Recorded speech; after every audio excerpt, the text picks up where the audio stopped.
Welcome to Biztech's C-Suite Conversation Show. Today's guest is Andrew Harding, Chief Executive, Management Accounting at the Association of the International Certified Professional Accountants, so also known as the AICPA. The AICPA represents the AICPA and CIMA and advances the global accounting and finance profession through its work on behalf of 696,000 members, students, and engaged professionals in 192 countries and territories. Now, Andrew, welcome to the show. Thank you, Brian. It's great to be with you. Now, Andrew, could you give us an overview of AICPA and CIMA? Yeah, sure. This probably goes back a decade or more to two organizations wanting to change the accounting world and drive it for better. We started working together probably in 2010, formed an initial joint venture at the beginning of 2012, which I was delighted to be at the Asia launch in Kuala Lumpur for that at the end of January 2012. And in 2017, we formally brought the two organizations together to create the Association of International Certified Professional Accountants, so that we pursued one strategy with a common staff, common resources to really support and transform the global accounting profession. Change is going on so fast at the moment. Both AICPA and CIMA were traditionally looked on as influential leaders in this space, and coming together as one. Really, there are synergies, and there is power that comes from that, and diversity of thinking that comes from that, which really adds value. Now, Andrew, could you give us an overview of your key stakeholders and the kind of services that you provide your members and students? Yeah, prime stakeholder is the broad accounting profession of the world. Amongst that, our members and our students. They are the sort of active stakeholders at the heart of our organization. But it goes beyond that. It goes into the employers and the firms which they work for and provide services to. It goes into governments, regulators, standard setters, and educators. So we have a broad piece that we service. In terms of what we offer, our crown jewels are the American CPA and our CGMA management accounting qualification, which are there for students to study for and to obtain. Going beyond that, we support them broadly in their careers through CPD offerings, through our global careers hub. Most importantly, recently has been the pace of change, the life cycle of a skill. Do you know now the average skill is reckoned to be relevant for 4 years, or the half-life of a skill is 4 years. I think that's what they say. So go back to 2013, only 25% of what you knew in 2013 is still relevant and useful today. And is that true for the accounting profession as well, and the finance? Yeah, very much so. We're going through a huge transformation. A lot of it driven by technology, but other things driven by what's going on in the reporting world. If we go back to the time when I started in the accounting profession, which was sort of 1980s. You could find 80% of a company's value reflected on its balance sheet. Today, less than 10% of corporate value is reflected on the balance sheet. We're going through a big reset in the way in which we do things. That's just the corporate reporting side of things. The other piece of it is around what finance is expected to do, around the mandate of finance in business. Finance used to be a scorekeeper. Yes. Nowadays that's not good enough. Finance has to be the storyteller. Finance has to make sense of what's going on in business. It has to join the dots. It has to be influential when it comes to decision making, and it has to create impact. Technology enables that. The role of a finance professional today compared to even 2010 is completely different. Expectations are so much higher. What was regarded as good in 2010 is regarded as the norm today. It's a given. Good today is all about how influential you are, how much impact you create in your storytelling. And Andrew, so here's an interesting thing, and let's look at it from a CFO lens and the kind of skill sets that he or she really needs. And I'm going to take a cue from what you said in terms of 2010 and today. Today, the CFO, she probably needs strong understanding of technology. She needs to understand, besides the normal record keeping and just making sure that the numbers all add up. She also then has to make sure that all the compliance boxes are ticked, and she also is heavily involved in through using data from really then making strategic decisions on behalf of the organization, or basically advising the senior management team. How are we in terms of starting to cover the role of that CFO? Oh, let me tell you a story about that. So I was speaking to a CFO of a global company, global listed company. It has significant operations in Malaysia and Singapore, as well as across the rest of the globe. And I was told then, I'm looking for 3 types of people. I'll take out the expletive he used, but he said, very good accountants is one type. That's to get the compliance right. Yeah.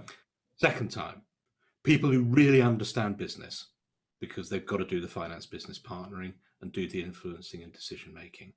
The third type, people who really understand data, the power of data, how it can be used and how to deploy it. They don't have to be data analysts themselves, but they have to be able to manage the data analysts, or as he referred to it, they have to manage the geeks. Those are the 3 types of people that organization is looking for in its finance department. Things like managing IT, which 5 years ago we'd have gone, yeah, that's really, really important. That's another thing which is becoming commoditized and becoming a given, rather than becoming a differentiator for finance people. So, going through that, we revised our CGMA qualification. We announced it 2019. We first tested it 2020. We put digital at the heart of that, recognizing that digital was a given. We deployed a CPD program for all of our members, which we offered them free of charge, which we call the Digital Mindset Pack. Okay. And of our CGMA members, something like 75% of them have downloaded and use that pack to upgrade their skill. Just for the benefit of our audience, CGMA is Chartered Global Management Accountant. That's right. Yeah. So you said how many percent of them downloaded the pack? About 75%. Okay, and what is in that pack? Because obviously then what you're trying to do as an organization is an association is really then ensure that you remain relevant and you evolve with the changing needs of accountants. So what's in that pack? So that pack is all about what is going on in the digital world, how to manage digital, what are the current trends, what are the uses it can be deployed to, how do you manage digital, how do you manage technology. That's what it's all about. We have other stuff which people can use if they want to go deeper into the topic, but this enables people to be conversant with it, to understand what the opportunities are, and to access those opportunities and to drive those opportunities. So that's what it's about. It's about giving that first level of insight, which, if I'm going to be honest, would not have been in their qualification even 5 or 6 years ago. That's how fast things are moving. So if you think, hey, I'm 30 years old. I qualified when I was 24. I'm young and new to the profession. Hey, you're not. Things have moved a lot in those 6 years. There's a lot to learn and a lot to keep up with. So that's the kind of challenge that we're addressing, and we're working with our members to support them through that change and to ensure they provide vital input to their businesses. Okay, so Andrew, to do all that, your teaching and delivery methods have to have evolved, especially with the growth of online learning now. How is that working out for you in terms of working with online delivery methods as well as your learning partners? Yeah, let's talk about that, because that's been accelerated, if anything, by the pandemic. If I was to go back to 2019, an awful lot of our learning from our members was face to face. We were doing some innovation in Kuala Lumpur. We ran what we call the Starbucks series. And what was that about? Oh, we would run learning sessions for members in Starbucks out of hours. Starbucks would open up, they'd serve coffee, and we'd have a learning session in there. It was a nice environment. A lot of members loved it. Great fun and a bit different. And it's also good for networking. I mean, that's what this is all about as well. Yeah, it's fantastic. But what we found happened during the pandemic, so February 2020, face-to-face stops. Everything moves online. We suddenly find that our face-to-face events would have been attended by 20 people. Our online events, the same events which we suddenly run online, are attended by 200. And those 200 people, if I'm running one in London, I'm not getting 200 people from London attending. I'm getting people from London, I'm getting people from Canada, I'm getting people from Europe, I'm getting people from Malaysia, from South Africa. And suddenly we've created an event which would have been very, very local, very, very restricted in terms of its access. Suddenly those events become global. So we've really revolutionized that, which changes the way in which we think about our communities. We now think we can build global communities rather than building local communities, which will help sharing and all kinds of other things. So that's transformed. It doesn't mean that as restrictions lift, we will never have groups of people meeting together. Of course we will. That's what people enjoy, that people like that. But we've also seen that things work in another way and people love doing it. We've changed what we do for our students as well. They needed to continue their careers during the pandemic. Their employers needed them to continue. They needed quality finance people like they've never needed them before. So between March and April and May last year, we did a flip. We moved all our examinations online. They were invigilated remotely, and to date, over the last 18 months, we've delivered almost 65% of our exams in that format, as opposed to more traditional exam centres. That was a really big change for us. We didn't know how that was going to go. It's very dependent on bandwidth and internet access, but we've been really pleased with how it's gone. As I say, 65% of our tests have been sat on that remote platform by candidates in their homes, and 80% of them have said that they would recommend that to others as their preferred way to continue. So as restrictions have lifted, we haven't seen candidates going back to traditional exam centres. We've seen them saying, actually, it's much more convenient for me to sit this at home using the laptop I'm familiar with. I don't have to travel. I don't have the stresses of wondering whether my train might break down or there might be a traffic jam. And it works really, really well. We're very confident in the security around it as well. There are things that suggest to us that the security around these remote invigilated exams is even better than traditional exam centres. So how is that going to impact your relationship with your learning partners then? Because obviously there would be, because students are exhibiting signs that they prefer the direct and online method, as you just described, your traditional reliance on your learning partners will be reduced. I don't think it's reduced. I think the relationship starts to change. because they're also moving their models online to match that student need. And what we find that they're able to do is give far more focused and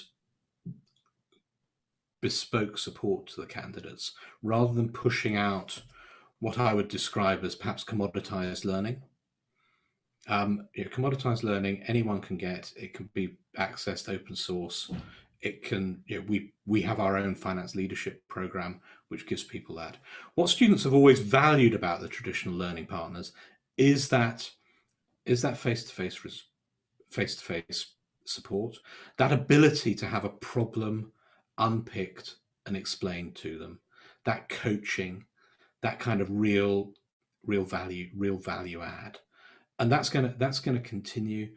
That's going to be driven even more than before. Yeah, we see it in universities. Universities now have their lectures online, but they have specialist tutorials, which is where students really get value, really consolidate and develop their learning and their thinking. And that's going to happen with the accounting profession. It's going to be a better education process. It's going to produce better professionals. So it's not a lessening of reliance. It's a change in what people do. We're all changing and moving the way in which we organize our businesses.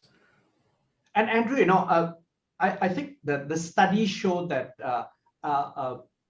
they tend to agree with you, because blended learning is really the way to go. After all, as you said, there are some efficiencies in online delivery, but there is no shortcut for support, face-to-face support, as well as just the interaction with peers, which then facilitates that whole learning experience. But the interaction with peers is really interesting. There is nothing better to consolidate your understanding of a subject than to coach one of your peers through it. Absolutely. And that's how I used to learn before, just to explain it to someone else, or as you said, coach them, and that clarifies your thoughts in terms of the subject matter. Yeah, and it also it does more than that. It develops your communication skills, and for the workplace, that helps you in that need to be influential and create impact. And Andrew, that's a really important thing that people often discount in terms of learning. The role of the accountant used to be the back office person. Today, articulating different things, interacting with teams are probably more important than they've ever been before, especially in order to advance your career. Yeah, for sure. The CFO I referred to earlier, when he was describing the types of people he needed, he finished by saying, "And we all need to be better storytellers." we have a diagram we often look at which shows finance transformation, and it moves left to right. On the left, you've got collating and analysis of information.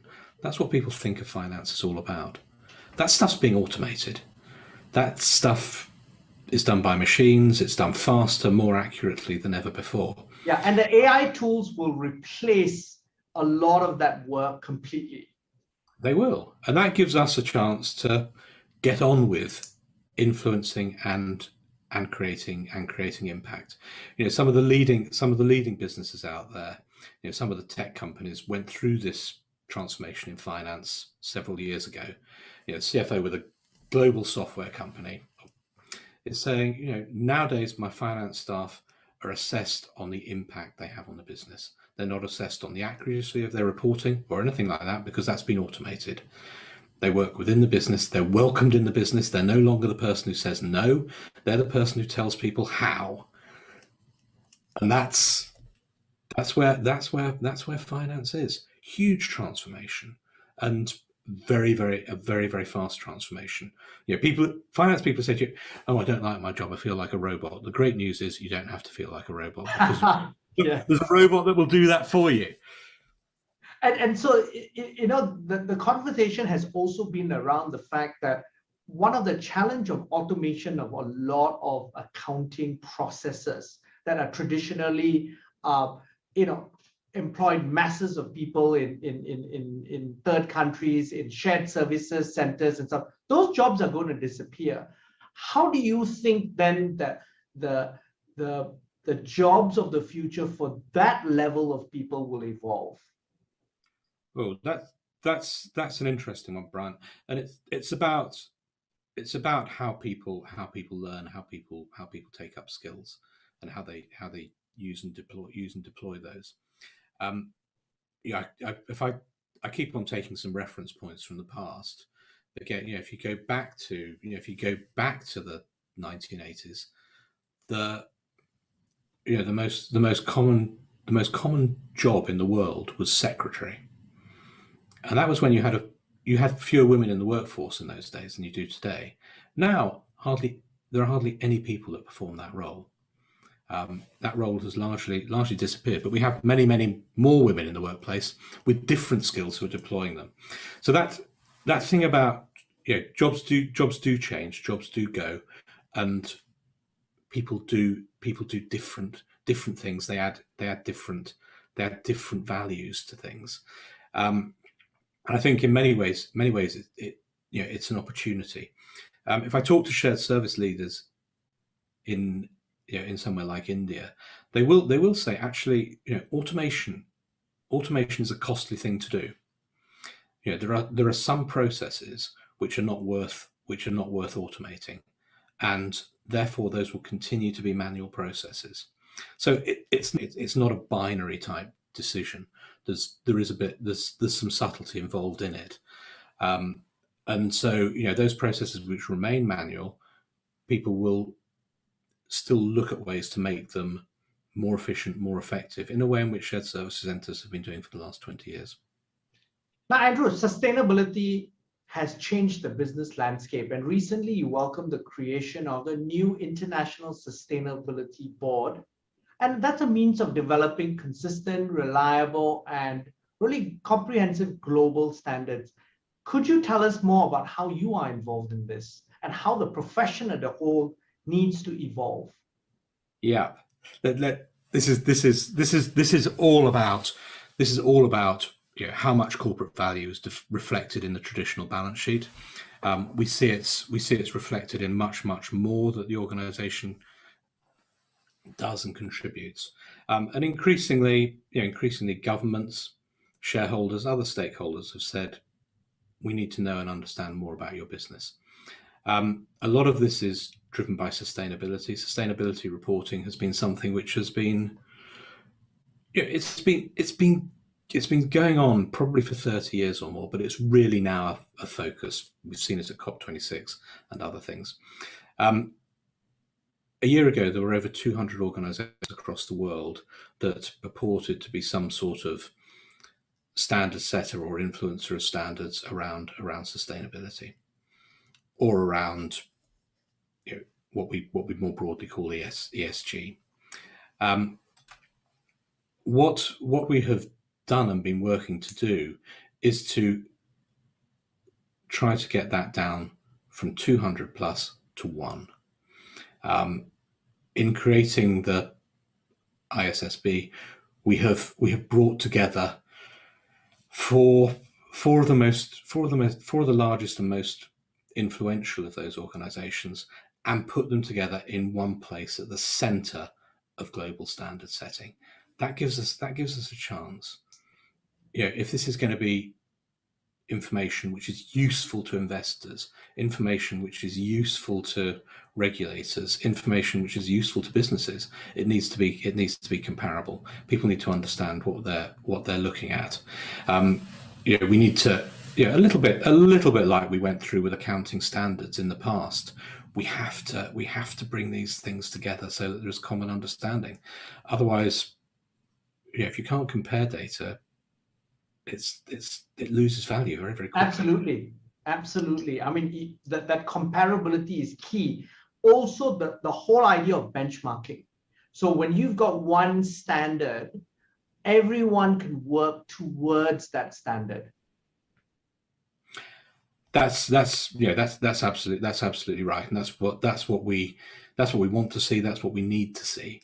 We need to see that. We need to see that happening. We need to see that happening quickly.